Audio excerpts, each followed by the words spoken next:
ছিল, এনসিপিরও ছিল, জামাতেরও ছিল, সব সব দলেরই ছিল, কিন্তু সবচেয়ে বেশি বিএনপির অবদান ছিল। আজকের এই দিনে বলবো, বুবু আপনি যেখানে আছেন সেখানেই ভালো থাকবেন। আপনার ওখানেই মানায়, বাংলাদেশ আর মানায় না। বাংলাদেশে যে রক্ত আপনি ঝরিয়ে গেছেন, এটা চিরজীবন বাঙালি স্মরণ করে রাখবে। অতএব আপনি ভারত আছেন, ভারতেই থাকেন, বাংলাদেশে আসলে আপনার অস্তিত্ব থাকবে না।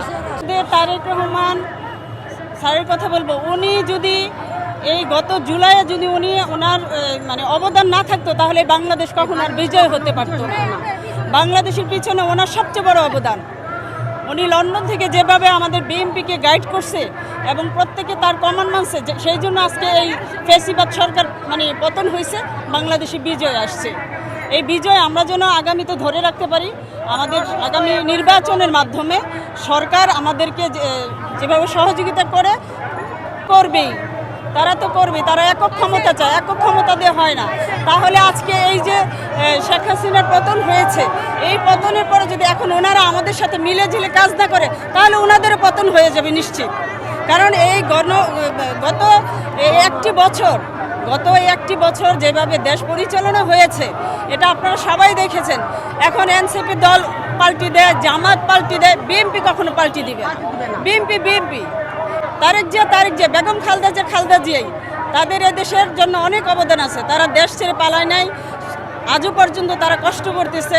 আমরা তো আসলে জুলাই আন্দোলনে পুরাই কেউ বাসায় থাকতে পারি নাই। মহিলা দল যারা, আমাদের আত্মীয় স্বজনের বাসায় আমরা জায়গা পাই নাই, নিজের বাসায় আমরা থাকতে পারি নাই।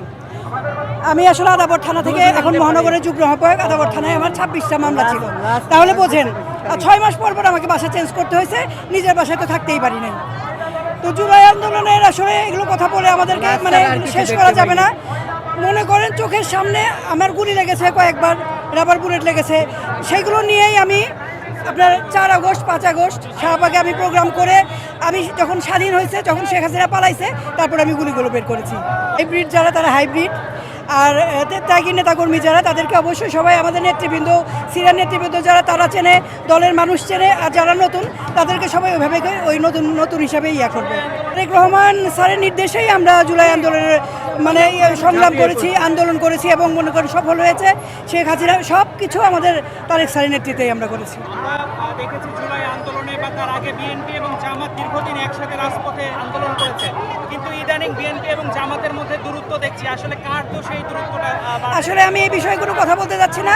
আমার কথা, সামনে নির্বাচনে আমার কথা যে প্রতিদ্বন্দ্বিতা থাকবে। হ্যাঁ, প্রতিদ্বন্দ্বিতায় যারা হবে, গেইনার হবে, তারাই সরকার গঠন করবে। এখানে আমি জামাত কিংবা এনসিপি, আমি এসব নিয়ে কোনো কথা বলতে চাচ্ছি না।